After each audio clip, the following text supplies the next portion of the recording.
সুপ্রিয় দর্শক, আসসালামু আলাইকুম। আপনাদের সবাইকে স্বাগত জানাচ্ছি এখনকার আলোচনায়। আপনাদের সঙ্গে আছি আমি সিরাজুল ইসলাম।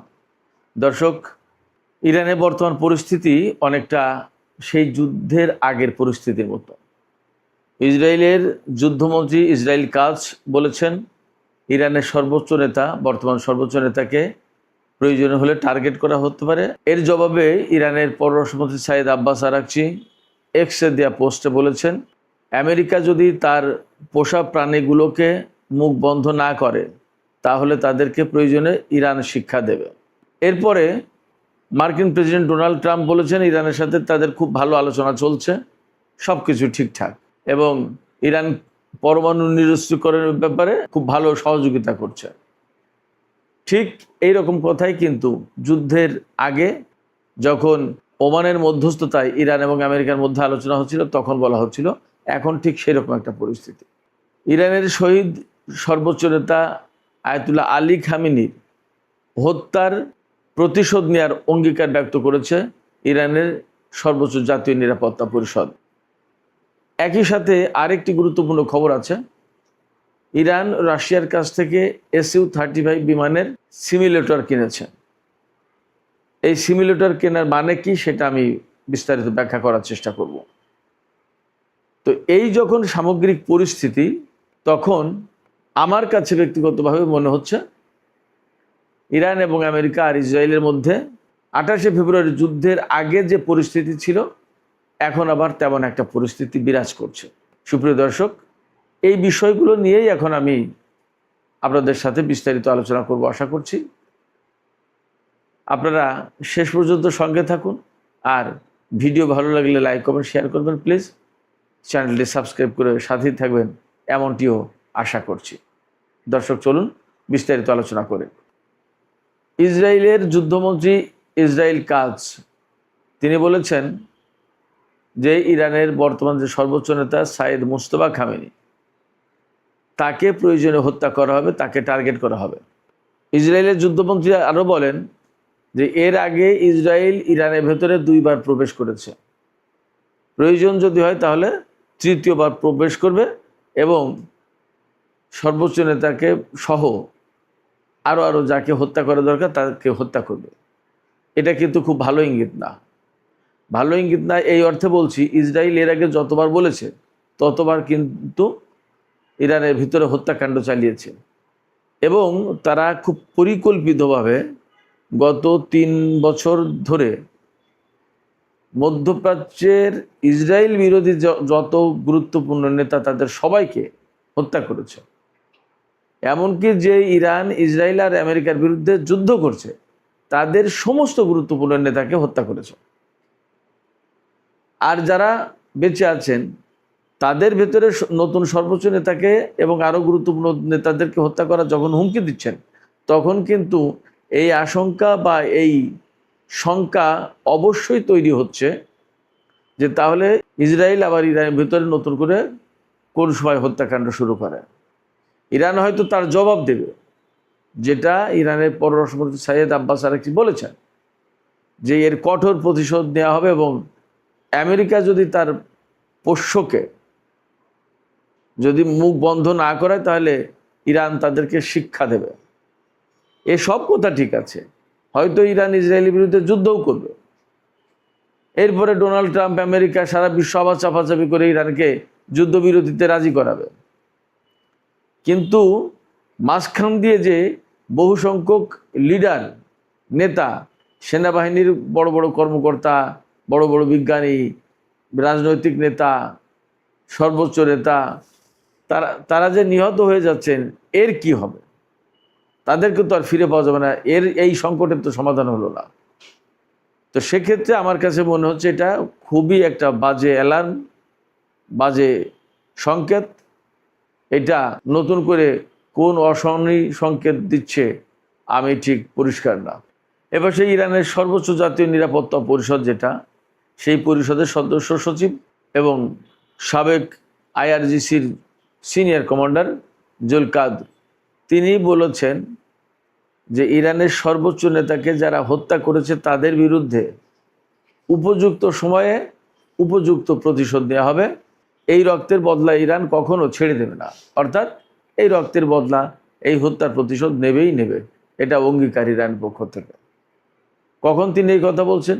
এই কথা বলছেন তখন যখন ইরানের শহীদ সর্বোচ্চ নেতার জানাজা অনুষ্ঠান শুরু হতে যাচ্ছে।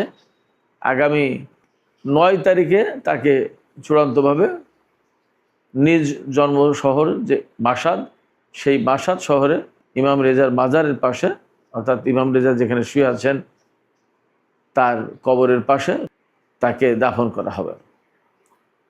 তো এর আগে ইরানের পক্ষ থেকে এই বক্তব্য দেওয়া হলো সর্বোচ্চ জাতীয় নিরাপত্তা পরিষদের পক্ষ থেকে।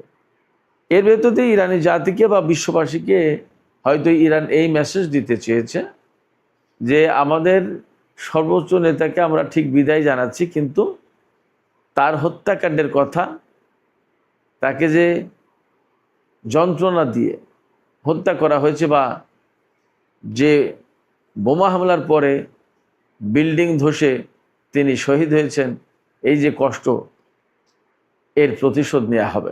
আমি এখানে একটা বিশেষ তথ্য জানিয়ে রাখি। ইরানের শহীদ সর্বোচ্চ নেতা আয়াতুল্লাহ আলী খামেনি যখন শহীদ হয়ে যান তখন তার হাত মুষ্টিবদ্ধ ছিল। ইরানি কর্মকর্তারা, বিশেষ করে জুল কাদর তিনি জানিয়েছেন, জাতীয় নিরাপত্তা পরিষদের সচিব তিনি জানিয়েছেন, এই যে মুষ্টিবদ্ধ হাত, এটা কিন্তু একটা বিশেষ সিগন্যাল বহন করছে, অর্থাৎ প্রতিরোধ অব্যাহত থাকা, তারপরে ইরানি জাতিকে শক্তভাবে দাঁড়ানো, বিভিন্ন ধরনের সিগন্যাল বহন করছে। এই জায়গা থেকে ইরানি জাতি, আমি নিশ্চিত তারা একটা শিক্ষা নেবে এবং এই যে ইরানের সর্বোচ্চ নেতার যে মুষ্টিবদ্ধ হাত তারা দেখেছে, এই হাত যে সিগন্যাল তাদের জন্য দিয়েছে সেই সিগন্যালের বাস্তবায়ন তারা করবে। অর্থাৎ তারা প্রতিশোধ আজ হোক কাল হোক নেবেই। ইরানের সর্বোচ্চ নেতার জানাজা অনুষ্ঠানে 90টা দেশ থেকে সরকারিভাবে লোকজন আসবে, এটা একটা বিরাট ব্যাপার। এবং বলা হচ্ছে যে 2 কোটির বেশি মানুষ এই জানাজায় অংশ নেবে। তো যখন সর্বোচ্চ নেতার জানাজা হতে যাচ্ছে তার আগে কিন্তু ইসরায়েল এই বক্তব্য দিল। আবার ডোনাল্ড ট্রাম্প কিন্তু ইরানকে এই সময় বেশ প্রশংসা করে বক্তব্য দিচ্ছে যে না, চমৎকার আলোচনা হচ্ছে, একটা বেটার ডিল আমরা আশা করছি, ইরানকে ডিনিউক্লিয়ারাইজেশনের জন্য আমরা অনেক দূর পথ এগিয়ে গেছি, এইটা সেটা বহু কিছু। এরকম কথাই কিন্তু ডোনাল্ড ট্রাম্প এর আগে বলেছিল। যখন 28শে ফেব্রুয়ারি ইরানের বিরুদ্ধে যুদ্ধ শুরু করে আমেরিকা এবং ইসরায়েল, তার আগে কিন্তু পরমাণু আলোচনা চলছিল এবং সুইজারল্যান্ডে নেক্সট টাইম যে আলোচনাটা বসার কথা ছিল, যেদিন যুদ্ধ শুরু হলো তার সম্ভবত 1 দিন বা 2 দিন পরেই বসার কথা ছিল এবং তাতে ভালো কিছু একটা রেজাল্ট আসবে সবাই বলছিল এরকম। সেই সময় কিন্তু একবার হঠাৎ করে ইরানের উপর হামলা চালিয়ে দিল। এই সময় ইসরায়েলের যে যুদ্ধমন্ত্রী হুমকি দিচ্ছেন সর্বোচ্চ নেতাকে হত্যার, তিনি বলছেন যে ইরানের সাথে আলোচনা চলাকালীন যদি প্রয়োজন হয় তাহলে আমরা এই সময় হামলা করব। তার মানে আমেরিকার সাথে ইরানের যে সমঝোতা সই হয়েছে সেটা ইসরায়েল মানবে না। এবং আমার কেন যেন সন্দেহ সংশয় হচ্ছে যে এই সময় যে কোনো মুহূর্তে ইসরায়েল আমেরিকা 2 জন মিলেই ইরানের উপর হামলা চালাতে পারে। সুপ্রিয় দর্শক, আজকে বুধবার 1 জুলাই। আজকে দুপুরে যে ভিডিও আমি আপলোড করেছি সেই দুপুরের ভিডিওতে বলা হয়েছে, আমি বলেছি যে ইরানের বিরুদ্ধে স্থল অভিযানের পরিকল্পনা করছে বা নতুন করে হামলা চালানোর পরিকল্পনা করছে আমেরিকা। এবং এই বিষয়ে আমেরিকার যুদ্ধমন্ত্রী পিট হেগসেথ এবং জয়েন্ট চিফস অফ স্টাফের চেয়ারম্যান জেনারেল ড্যান কেইন, তাদের 2 জনের সাথে, অর্থাৎ যুদ্ধ যারা শুরু করবে তাদের 2 জনের সাথে ডোনাল্ড ট্রাম্প মিটিং করেছেন। এবং এই খবর দিচ্ছে খোদ আমেরিকার ওয়াল স্ট্রিট জার্নাল পত্রিকা, এটা আমার আপনার কথা না। ফলে ইসরায়েলের এই যে যুদ্ধমন্ত্রী ডোনাল্ড ট্রাম্পের পজিটিভ আশাবাদ, আবার ওপাশে গোপনে গোপনে যুদ্ধমন্ত্রীর সাথে মিটিং, হামলার হুমকি, সমস্ত সব কিছু মিলে আমার কাছে মনে হচ্ছে এখন এমন একটা অবস্থা বিরাজ করছে যে অবস্থা বিরাজ করছিল 28শে ফেব্রুয়ারির আগে। সেক্ষেত্রে আমরা একটু অপেক্ষা করি আসলে কি হতে যাচ্ছে দেখি। এদিকে ইরান কিন্তু রাশিয়ার কাছ থেকে SU-35 খুব অত্যাধুনিক জঙ্গি বিমান, যুদ্ধ বিমান, এই SU-35 ট্রেনিং সিমুলেটর কিনেছে। এই ট্রেনিং সিমুলেটর কেনা মানে হচ্ছে যে ইরান এই যুদ্ধ বিমান হাতে পেতে যাচ্ছে, আর এই ট্রেনিং সিমুলেটর থাকা মানে আসল যুদ্ধ বিমান ছাড়াই ইরানের পাইলট এবং ক্রুরা ভার্চুয়াল পরিবেশে তাদের প্রয়োজনীয় সমস্ত প্রশিক্ষণ কমপ্লিট করতে পারবে। আর SU-35 বিমানের ট্রেনিং সিমুলেটর কেনার মানে আর একটা আছে, সেটা হচ্ছে যে এই বিমান খুব দ্রুতই ইরান হাতে পাবে। তার আগে এই সিমুলেটর দিয়ে তাদের প্রয়োজনীয় সমস্ত প্রশিক্ষণ, পাইলট এবং গ্রাউন্ড ক্রু, তাদের সমস্ত সব ধরনের পরীক্ষা এবং প্রস্তুতি কমপ্লিট করে ফেলা হচ্ছে, যাতে বিমানটি অর্থাৎ এই SU-35 যুদ্ধ বিমান আসার সাথে সাথেই ইরানের পাইলট এবং ক্রুরা তা ব্যবহার করতে পারে। আর একটা লক্ষণ আমি আপনাদেরকে বলি, মার্কিন শেয়ার মার্কেটে কিন্তু পতন হয়েছে। আজকে আমেরিকার প্রায় সব শেয়ার মার্কেটে দরপতন ঘটেছে। কেন? ইরান এবং আমেরিকার মধ্যে অ্যাকচুয়ালি কিন্তু এই মুহূর্তে উত্তেজনা বিরাজ করছে। ইরান একদম সুস্পষ্ট করে বলেছে আজকে, কাতার তাদের ভিতরে ছোটোখাটো একটা আলোচনা হচ্ছে, সেখানে মেইনলি ইরানকে যে আটকে থাকা সম্পদ ফেরত দেবে এই সমস্ত ব্যাপারে নানান কথা হচ্ছে। এটা নিয়ে কিন্তু আমেরিকার তাল বাহানা করছে। ইরান এই জায়গায় পরিষ্কার করে বলেছে যে আমাদের বক্তব্য একদম ক্লিয়ার অ্যান্ড লাউড, হরমুজ প্রণালী আমরা নিয়ন্ত্রণ করব এবং জোর করে হলেও হরমুজ প্রণালী থেকে আমরা টোল আদায় করব, ফি আদায় করব। এটা ইরানের বক্তব্য। তো এখন যখন ইরান এরকম শক্ত কথা বলছে, তার মানে কি? আমেরিকার যে মনোভাব তাতে হরমুজ প্রণালীতে ইরানকে কোনো মতে টোল নিতে দেবে না। আর ইরান বলছে যদি প্রয়োজন হয় তাহলে আমরা বল প্রয়োগ করে জোর করে হলেও আমরা টোল নেব। তার মানে দাঁড়াচ্ছে যে আমেরিকা এবং ইরানের অবস্থান এই হরমুজ প্রণালী ইস্যুতে একদম সম্পূর্ণ দুই রকম ভিন্ন। তা দুই রকম এবং ভিন্ন যখন হচ্ছে, তখন তাহলে চুক্তি তারা কি বাস্তবায়ন করবে এবং তাদের ভিতরে কি করে চুক্তি হবে? ফাইনালি হবে না। অথচ ইরান কিন্তু দাবি করছে যে 14 দফা সমঝোতা সই হয়েছে, এই 14 দফা সমঝোতা স্মারকে পরিষ্কার করে বলা হয়েছে যে এই 60 দিনের সময়কাল, যেটা এই 60 দিনের ভেতরে ইরান হরমুজ প্রণালীতে কোনো টোল নেবে না বা ফি নেবে না। এরপরে গিয়ে ম্যানেজমেন্টের দায়িত্ব তাদের হাতে থাকবে এবং সেখান থেকে ফি নেবে। অথচ এখন আমেরিকা বলছে ভিন্ন কথা, তার বিপরীত কথা বলছে। এই অবস্থায় একদম পরিষ্কার যে ইরান এবং আমেরিকার মধ্যে হরমুজ ইস্যুতে একেবারে যথেষ্ট পার্থক্য আছে, মতভেদ আছে। এরপরে তো আসল ঘটনা পরমাণু ইস্যু নিয়ে। পরমাণু ইস্যু নিয়ে ডোনাল্ড ট্রাম্প বা আমেরিকা বা ইসরায়েলি লবির চাপে মার্কিন প্রশাসন অবশ্যই বলবে যে পরমাণু কর্মসূচি টোটালি বাদ দিতে হবে, ইউরেনিয়াম যেগুলো আছে সেগুলো দিতে হবে, ইউরেনিয়াম সমৃদ্ধ করতে পারবে না, এটা সেটা বহু কিছু।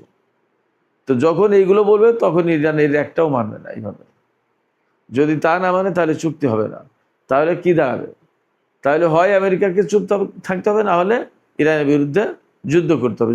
যখনই ইরানের বিরুদ্ধে যুদ্ধ করতে আসবে তখনই ইরান অবশ্যই তার পাল্টা জবাব দেবে।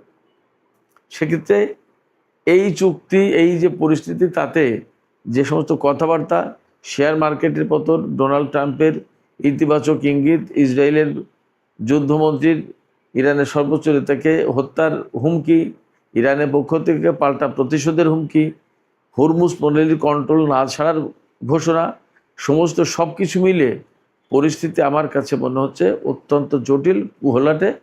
এবং এই ঘোলাটে পরিস্থিতি ধীরে ধীরে আমার কাছে মনে হচ্ছে ইরান, ইসরায়েল এবং আমেরিকার মধ্যে নতুন করে সংঘাতের সৃষ্টি করতে পারে, নতুন করে আমরা আবার যুদ্ধ দেখতে পারি। আসলে এই পরিস্থিতিতে কি হতে যাচ্ছে আমরা নিশ্চিত নই। আমি জাস্ট আমার বিশ্লেষণ, পর্যবেক্ষণ তুলে ধরলাম। পরিস্থিতি যদি এমন হয়, আমি যা বললাম, তাতে এমনকি সর্বোচ্চ নেতা জানাজা অনুষ্ঠান ঠিকমতো নাও করতে দিতে পারে তারা। দেখা গেল একটা হামলা চালিয়ে বসলো, তখন কিন্তু ভীষণ রকমের একটা ক্রিটিক্যাল একটা মোমেন্ট তৈরি হয়ে যাবে। তো যাই হোক, দেখা যাক কি হয়, আমরা অপেক্ষা করি। এপাশে কাতার মধ্যস্থতা করার চেষ্টা করছে খুবই, পাকিস্তানও অ্যাক্টিভ আছে। ওপাশে তুরস্ক, ইসরায়েলের যে ভূমিকা, বিশেষ করে ফিলিস্তিনে কিন্তু ইসরায়েল আজকেও গাজায় হামলা চালিয়েছে এবং 3 জন নিহত। সব কিছু মিলে যে পরিস্থিতি, তাতে সুবিধাজনক মনে হচ্ছে না। গাজা পরিস্থিতি বা ফিলিস্তিনি পরিস্থিতিতে এরদোগান বলেছেন যে ইসরায়েল যা করছে তা মধ্যপ্রাচ্যের জন্য খুবই ডিস্টার্বিং, এটা বন্ধ করা দরকার। তুরস্কের প্রেসিডেন্ট রজব তাইয়িপ এরদোগান মোটামুটি একটা হুমকি দিয়েছেন। তার হুমকিকে আবার মানুষ সেইভাবে গ্রহণও করে না, কারণ তিনি বলেন কিন্তু কাজের কাজ তো কিছুই করেন না, যার কারণে সেটা আবার আর একটা ভিন্ন ডাইমেনশন। যাই হোক, ইরান, ইসরায়েল এবং আমেরিকার ভেতরে যে পরিস্থিতি, তাতে আমার কাছে মনে হচ্ছে পরিস্থিতি নাজুক, পরিস্থিতি খারাপের দিকে যাচ্ছে। এখন দেখা যাক পরিস্থিতি কি হয়। সুপ্রিয় দর্শক, এখনকার আলোচনা এখানে শেষ করতে চাই। আলোচনা শেষ করার আগে আপনাদের কাছে জানতে চাই, আপনারা আসলে কি ভাবছেন, আপনাদের মতামত কি? আপনাদের কি মনে হয় যে আসলে পরিস্থিতি খুবই নাজুক এবং যে কোনো মুহূর্তে ইসরায়েল, ইরান এবং আমেরিকার মধ্যে আবার নতুন করে সংঘাত শুরু হতে পারে? অথচ আমরা তো জানি যে এই ধরনের সংঘাত শুরু হলে তেলের দাম বাড়বে, হরমুজ প্রণালী বন্ধ হবে, মধ্যপ্রাচ্যে আমাদের বাংলাদেশের যে সমস্ত মানুষ আছে তারা সবাই নিরাপত্তাহীনতায় ভুগবে, অনেক অনেক সংকট তৈরি হবে। আপনাদের কাছে কি মনে হয় আসলে পরিস্থিতি কোন দিকে যাচ্ছে? আপনাদের মতামত জানিয়ে কমেন্টে লিখতে পারেন। আর ভিডিও ভালো লাগলে লাইক, কমেন্ট, শেয়ার করবেন এবং চ্যানেলটি সাবস্ক্রাইব করে সাথেই থাকবেন। দর্শক, এখনকার আলোচনা এখানে শেষ করতে চাইছি। আপনারা সবাই অনেক অনেক ভালো থাকুন। আল্লাহ হাফেজ।